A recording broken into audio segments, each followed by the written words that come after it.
दो महान राजा हुए, महान धर्मात्मा, सत्यवादी, स्वच्छ चरित्र, लेकिन उनके अंदर एक कमी थी। वो दोनों जुआड़ी थे, एक युधिष्ठिर और एक राजा नल। युधिष्ठिर को तो हम जानते हैं, जुआ खेलने के कारण इतनी बुद्धि भ्रष्ट हो गई कि पत्नी को भी उन्होंने दांव पर लगा दिया, जिसके कारण उन्हें बहुत अपमान झेलना पड़ा। भरी सभा में उनकी पत्नी को चीरहरण हुआ और वो कुछ नहीं बोल सके। उसी तरह से राजा नल भी राजपाट अपना हार गए जुए में। जब राजपाट हार गए तो इधर उधर भटक रहे, बहुत दुख उठा रहे हैं। एक बार उनको विचार आया कि हमारी बहन से मिल लेते हैं, शायद वही कुछ सहायता कर ले। बहन के घर गए, बहन ने बहुत स्वागत किया। भैया आइए, सुना कि आपका राजपाट हार गए आप, तो आप मेरे पास आए होते, मैं आपकी जो कहते मदद करती।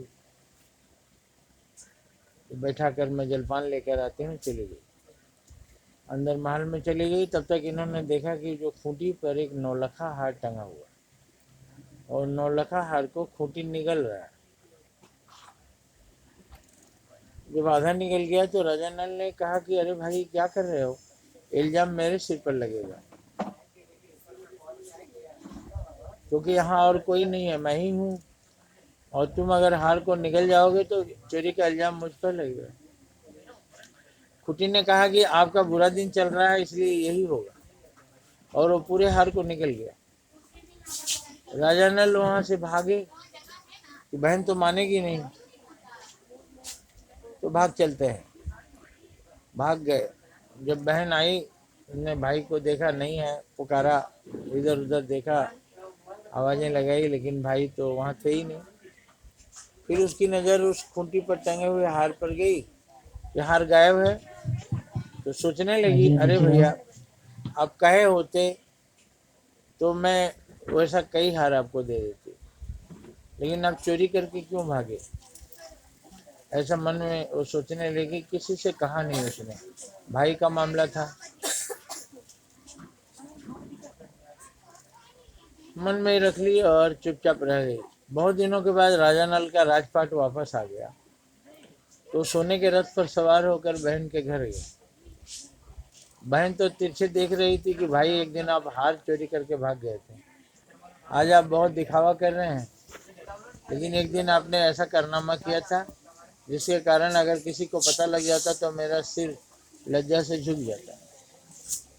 फिर भी उसने स्वागत किया, आइए भैया आपका स्वागत है, और महल में उसी बैठका में बैठाया जहाँ पर पहली बार आए थे। थोड़ी देर के बाद बहन बोली कि भैया मैं कुछ जलपान के ले लाती हूँ। उन्होंने कहा नहीं बहन बैठो, आज जलपान की आवश्यकता नहीं है। उस समय मैं भूखा था, अभी मैं भूखा नहीं हूँ। उधर खूंटी की तरफ देखो।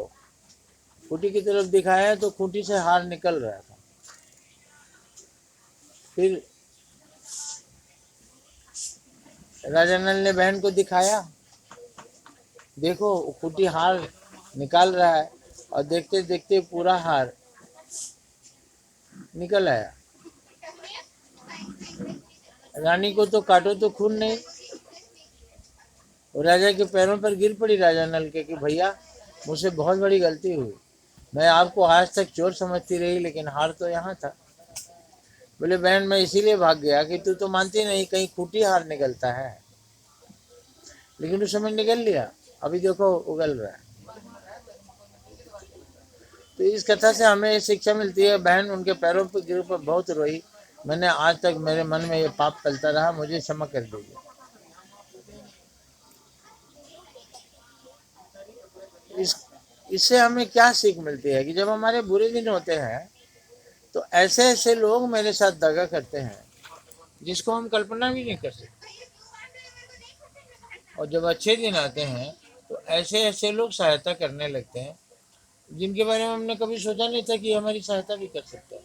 ये अच्छे और बुरे दिनों का फर्क है।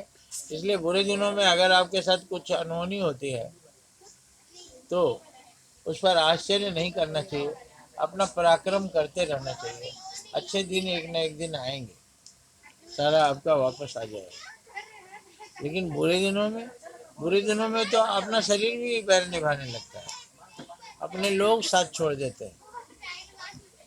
तो अच्छे और बुरे दिनों में यही फर्क है।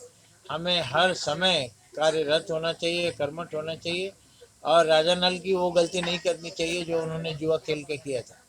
जुआ एक गंदी आदत है और इसने बहुतों के घर को बर्बाद किया है। हमें जुए से दूर रहना चाहिए, क्योंकि जिन बड़े दो लोगों ने जुआ खेला उनकी बर्बादी की कहानी आज तक चल रही है।